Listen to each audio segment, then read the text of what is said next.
Meus amigos, hoje eu decidi fazer um vídeo aqui diferente, né, avaliando os possíveis cenários aí que uma intervenção militar no Brasil poderia ter, né. Não quero trazer aqui um viés político não, mas sim o que poderia acontecer. São avaliações aqui totalmente do ponto de vista prático, né.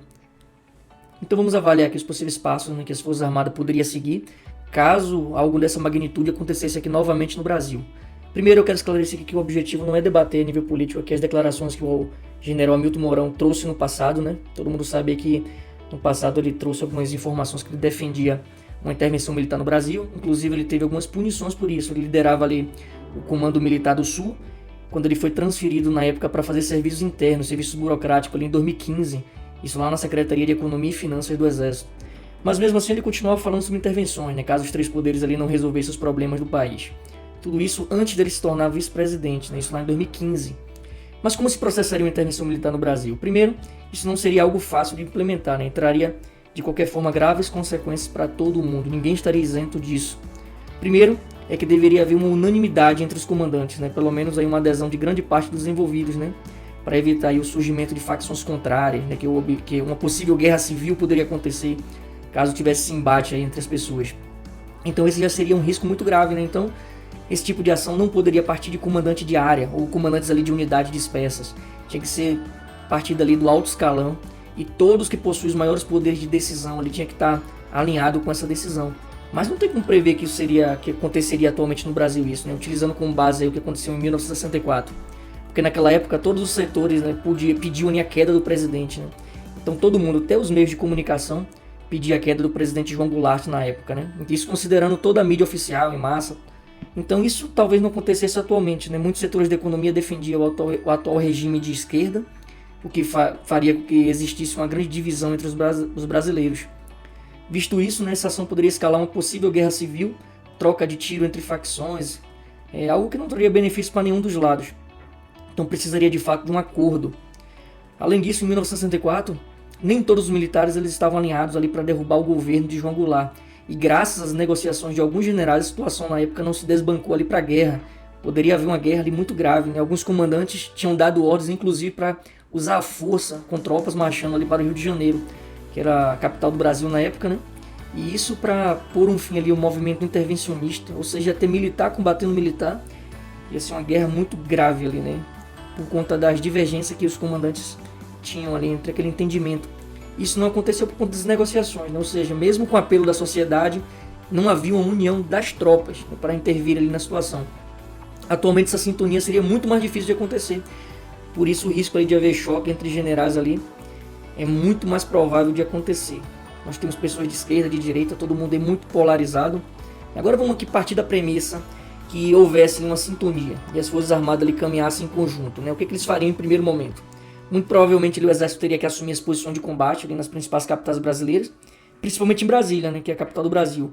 Ia ter ali tropas nos aeroportos, rodoviárias, prefeitura, a censura ali de vários meios de comunicação, né, nas redes sociais ia ser censurada.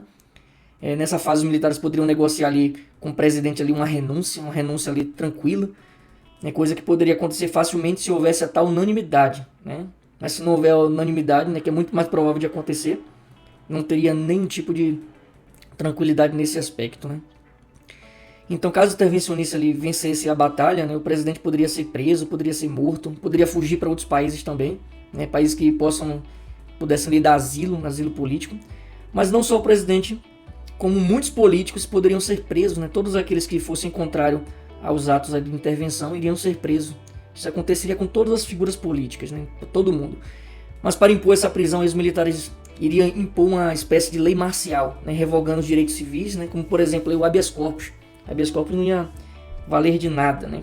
Com relação às ações aí contra os civis contrários, também poderia haver aí ações mais duras contra eles, né? Como por exemplo a proibição de reuniões, aglomerações, algum tipo de censura para evitar a disseminação de mensagens contra intervenção, coisa que hoje em dia é muito mais difícil de acontecer porque as redes sociais aí tá muito difundida, né? Isso poderia significar aí uma suspensão das redes sociais por um tempo indeterminado, indefinido, né? Até controlar tudão. A verdade é que não tem como ter certeza sobre como seria. Não tem como ter certeza porque os tempos são outros, né? As pessoas estão muito divididas. As Forças Armadas estão divididas. Não tem como ter certeza de nada. E se tiver, como é muito provável que tenha regiões militares aí contrárias a um tipo de ação como essa aí, poderia acontecer coisas muito piores, né? Uma possível guerra. A questão é que tudo vai depender, não tem como ter um manual que diga como seria o desenrolar de uma situação como essa, porque é um caso totalmente de exceção que muda com relação à variação da própria sociedade, né? Então, seriam casos assim muito complicados, né? Vale dizer que a intervenção é um ato que ele também vai contra os próprios preceitos constitucionais, né? Não tem uma previsão na Constituição das Forças Armadas intervirem no sentido de tomar o poder. Então isso já seria uma situação de anormalidade, ilegalidade, uma coisa inconstitucional. Ou seja, se uma coisa der errado, os militares aí que participaram dessa intervenção, eles vão ser destituídos dos seus cargos, dos seus postos, vão ser presos, sabe lá Deus o que mais vai acontecer. Por isso que uma intervenção é algo que nenhum militar faz com a consciência tranquila, né? Ele vai ter que pensar muito, nenhum quer dar o primeiro passo nesse sentido, né? Afinal, as consequências para os militares são piores do que as consequências para um civil comum, que ele é regido por leis militares. Então, mesmo havendo uma série de denúncias sobre corrupção, podridão, os vários poderes da República, o histórico de atos totalmente questionáveis do ponto de vista moral, do ponto de vista legal, não é tão simples fazer uma intervenção. Por isso, antes de qualquer coisa, que se busca uma solução pacífica, alternativas aí de governo com um efeito colateral menos grave. A verdade é que não há um passo a passo para uma situação como essa. Tudo pode acontecer, tanto uma coisa mais tranquila quanto uma coisa muito pior. Importante lembrar que a sociedade também muda, né? Não é como o tempo aí de 1964, que aquele pessoal não tinha nem sequer redes sociais, as comunicações eram muito mais arcaicas, não tinha rede de telecomunicação como tem hoje. Então naquela época era muito mais difícil de se estabelecer, eu diria, juntar as pessoas e fazer movimentos como se vê hoje. Então os tempos realmente mudaram. Perceba o seguinte, nesse vídeo não trouxe aqui aspectos políticos, né? Uma visão de possíveis passo a passo que poderia acontecer. São cenários que a pessoa tem que ter em mente, né? Caso acontecesse uma intervenção militar.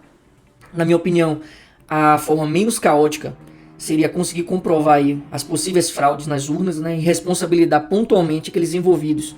E dessa forma aí garantiria um poder que era legítimo e legitimado pelo povo, né? Eleito pelo povo, em eleições limpas, eleições transparentes, eleições que pudessem ser auditáveis. Essa seria a solução mais tranquila do meu ponto de vista, né? Então se você gostou do vídeo, não se esqueça de se inscrever no canal, ativar também o sino de notificações e divulgar para outras pessoas também, que acham que uma intervenção militar seria algo muito simples, algo que bastava o pessoal chegar na frente dos quartéis e gritar lá e vai acontecer. Não é assim que funciona. São muitos militares e todos eles precisam estar em comum acordo, então tudo isso vai ser influenciado por uma questão tão grave quanto essa. Isso para evitar aí o máximo de conflitos civis e militares que poderiam acontecer. Então não deixe de curtir o vídeo também, encaminhar para outras pessoas, se inscreve no canal e até o nosso próximo encontro.